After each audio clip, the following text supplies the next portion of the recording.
It is a trip watching Endomorph weight loss videos.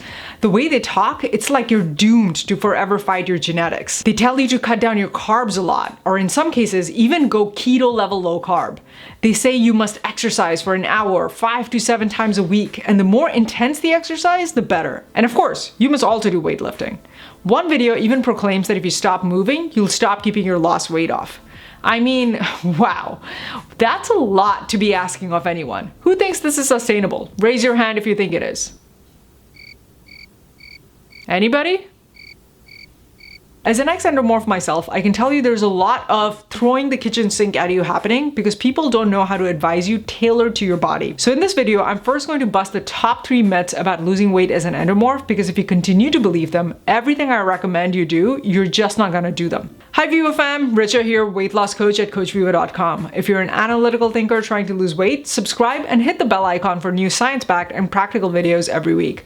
Also, heads up, a few spots have opened up for the free one-to-one consultation call for my Badass Body Boss program, so stick around until the end for the announcement on that. Now let's get started. The first myth is your body is carved in stone, that if you're an endomorph, you're stuck being an endomorph forever. Let's back up. When William Sheldon came up with the body types, he believed a lot of stuff that has been debunked. One of the big things was body types directly mapped to personality, like endomorphs are relaxed and extroverted, while mesomorphs are aggressive and ectomorphs are introverted and sensitive. No one believes this anymore because I'm sure you can see why. Another big thing that Sheldon got wrong was he got the cause and effect backward. He believed that your body type caused your physiology, like your hunger, cravings, metabolism levels, when it's the opposite. Your physiology is what's causing your body type. Think of it like playing music. If you watch any piano tutorial videos, you'll have seen the same song played very differently.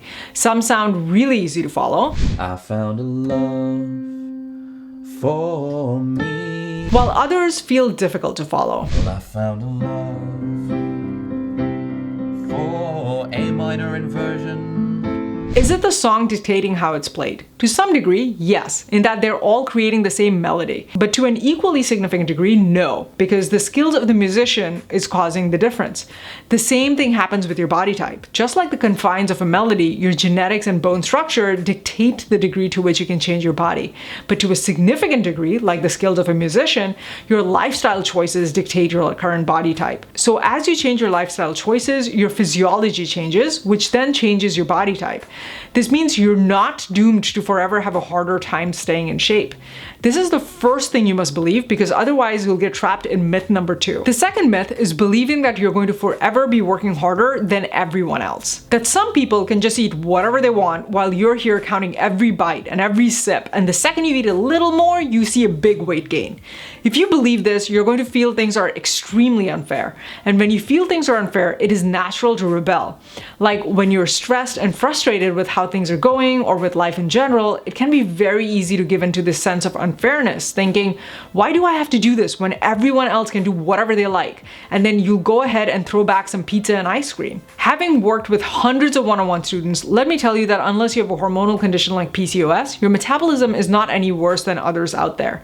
If you need proof based on people you know, check out the celebrity weight loss breakdowns in this playlist to see that there is no magic behind the journeys despite all the media rah-rah. And if you do have PCOS, things still aren't as terrible as you may think. Check out this PCOS weight loss playlist for advice specifically for you. And this brings me to myth number 3, that you must do low carb to lose weight. If you look up endomorph diet, the generally suggested breakdown is 35% protein, 35% fats, and 30% carbs. No calorie target is given, although there is no way you can lose weight without being in a calorie deficit. Secondly, there are no long-term studies that show this diet is any better than another diet for endomorphs. There's a lot of misattributed credit that goes to low carb diets because people aren't able to tell fat loss from lean mass loss. I'm guessing you'd be less than thrilled if you and I sat down and we looked at your, say, 5 pounds of weight loss and we found that 4 pounds were lean mass and only 1 pound was fat mass. But this is exactly what happens on a low carb diet. If you want to learn more why this is, check out this video on calories versus carbs. Additionally, from a long-term sustainability point of view, studies have found that it's very hard to stick to a very low-carb diet after 6 months for most people. So what is my suggestion for an endomorph diet? My suggestion is to use theory as a starting point and then tweak your plan according to how your body is reacting. Specifically, step 1 is to start in a 10 to 15% calorie deficit.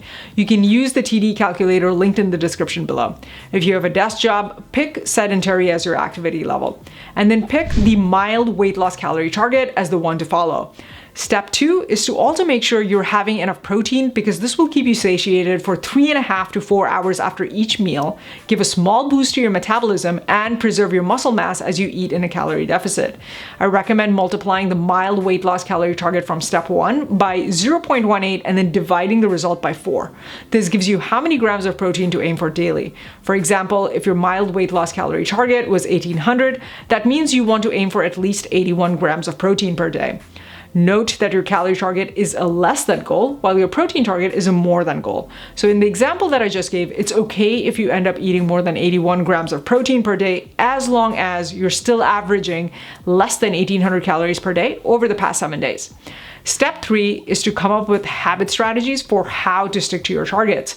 If you need ideas for how to manage your hunger, overcome cravings, and cheat sheets for grab-and-go foods, then check out this playlist. And step 4 is to adjust your targets when you stop making progress.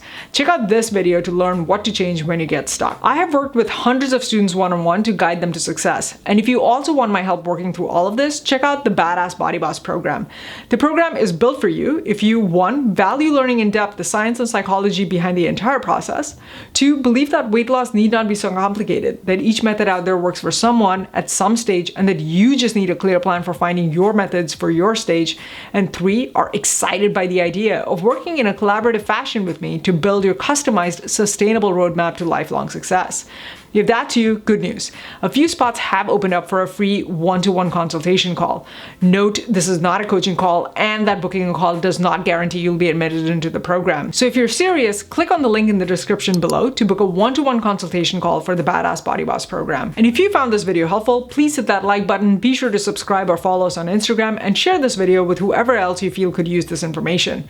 And be sure to check out these 2 videos to learn more about how to lose fat and gain muscle like a body boss. You can do it.